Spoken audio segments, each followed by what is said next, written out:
नमस्कार मित्रांनो, सगळ्या लाडक्या बहिणींना आता एक सरकारचा मोठा दिलासा दिलेला आहे। बँकांना सुद्धा मोठे आदेश दिलेले आहेत। मुख्यमंत्र्यांनी घोषणा केलेली आहे। लक्षात घ्या, ज्यांचे पैसे आले नाहीत अशा सगळ्या लाडक्या बहिणींसाठी एक मोठा आता मी तुम्हाला न्यूज सांगणार आहे। खूप मोठी न्यूज आहे, सगळ्यांच्या आनंदाची न्यूज आहे। लक्षात घ्या, ज्या ज्या माता भगिनींचे पैसे आलेले नाहीत त्यांना हे पैसे आता कसे मिळणार आहेत, काय मिळणार आहेत, या सगळ्या बाबतीतची चौकशी कशी झालेली आहे किंवा काय होणार आहे पुढे, ही सगळी प्रोसेस तुम्हाला मी या व्हिडिओमध्ये सांगणार आहे। अतिशय महत्त्वाचा व्हिडिओ असणार आहे।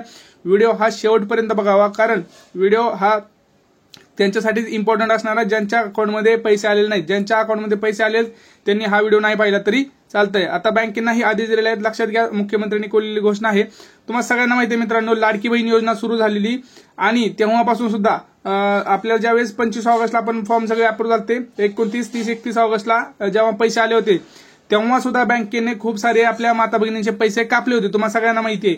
आणि त्यावेळेस सुद्धा ज्या ज्या माता भगिनींना पैसे आले होते आणि पैसे कापले होते, आणि आता सुद्धा ज्या ज्या माता भगिनींना पैसे आलेले आहेत आणि बँकांनी त्या कापलेल्या आहेत, आता त्याच्या मागे बरेचसे कारण हे बँकेने दिलेले आहेत की या माता भगिनींचं तुमचं मिनिमम बॅलन्स नाहीये, किंवा त्यांच्या अकाउंटवरती काही पहिलं लोन आहे, त्यांचा हप्ता आहे, किंवा त्यांचं क्रेडिट कार्डचा बॅलन्स आहे, किंवा बाकीचे इतर खर्च सुद्धा त्यांनी असे इथं लावलेले आहेत। आणि त्याच्यामध्ये जवळपास 3,000 4,500 3,000 त्यांनी 1,000 रुपये 1,500 रुपये असे त्यांच्या मेंटेनन्स बॅलन्सच्या नावाखाली किंवा व्याज असेल किंवा कुठलेही व्याज त्यांचे बँकेचे कारण असतील त्याच्या नावाखाली कापून घेतलेले आहेत।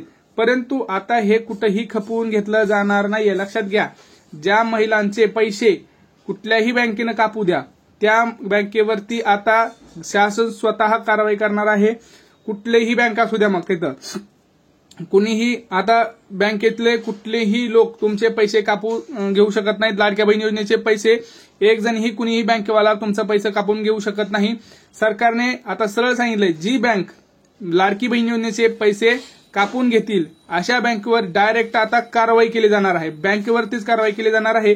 असं कारण या गोष्टी एवढ्या वाढल्या आहेत मित्रांनो, या गोष्टींची एवढी चर्चा झाली की ती राज्य सरकारला इथं दखल द्यावीच लागली, कारण बहुतांश माता भगिनींच्या अकाउंटमध्ये पैसे कापले गेलेल्याचं प्रमाण हे खूप आहे। कोणाचं 500 कापलंय तर कोणाचं 1,000 कापलंय तर कोणाचं 2,000, हे चालूच होतं प्रकरण। मग ह्याचा फायदा काय होणार ना, शेवटी आदित्य तटकरे मॅडमने सुद्धा सांगितलं होतं की कोणी कापू नका, तरी ऐकत नव्हते। शेवटी आता सरकारनं ठरवलं की जी बँक अशी काही गोष्ट करेल त्यांच्यावर कारवाई केली जाणार। आणि आता ज्या माता भगिनींना पैसे आलेच नाही त्यांच्यासाठी सुद्धा महत्वाची गोष्ट आहे। लक्षात घ्या, काही जणांना आज पैसे आलेले आहेत, काही जणांना उद्या येतील, परंतु 2 तारखेपासून लक्षात घ्या, 2 तारखेपासून म्हणजे उद्या ते 7 तारखेपर्यंत 7 ऑक्टोबरपर्यंत ग्रामपंचायत लेवलवरती समिती बसून तिथं राहिलेल्या ज्या काही महिला आहेत ज्यांना अजून पैसे आलेले नाहीत, ज्यांचे फॉर्म अप्रूव्ड आहेत, अशा सर्व माता भगिनींचे तिथं ग्राम लेवललाच म्हणजे ज्या त्या गावातल्या त्या त्या ग्रामपंचायतीमध्ये तिथं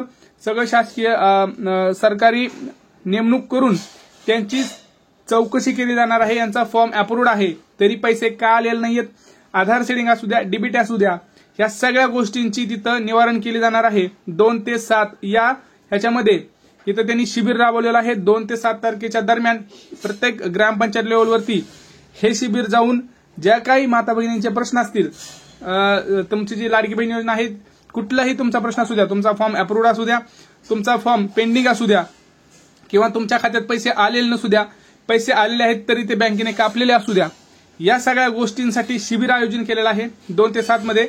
या दिवशी तुमचं त्या दरम्यान सगळ्या महिलांच्या खात्यामध्ये पैसे येणार फिक्स, तिथल्या तिथं तुमचं संख्येचं निरसन करून त्याची लिस्ट लगेच त्वरित अर्जंटली सरकारकडे पाठवून ज्या ज्या महिलांचं ट्रान्झॅक्शन किंवा सगळं क्लिअर आहे, काहीही त्रुटी नाहीये, अशांचे लगेच तिथं डीबीटी ट्रान्सफर करून देण्यात येणार आहे। सरकारला तशी लिस्ट लगेच पाठवली जाणार आहे याच्यामध्ये। आणि जे लोक त्याच्यामध्ये आता या शिबिरामध्ये असं सुद्धा येणार आहे की जे लोक अपात्र आहेत, लक्षात घ्या, ज्या लोकांनी अपात्र आहेत आणि म्हणत आहेत की आम्हाला पैसे नाही आले, किंवा कुणी गंडा घातलेला आहे, म्हणजे पुरुषांनी स्त्रीच्या ठिकाणी पुरुषाचं नाव टाकून किंवा आधार नंबर टाकून फॉर्म भरलेला आहे, अशा सगळ्यांचा बंदोबस्त तिथं सुद्धा करण्यात येणार आहे।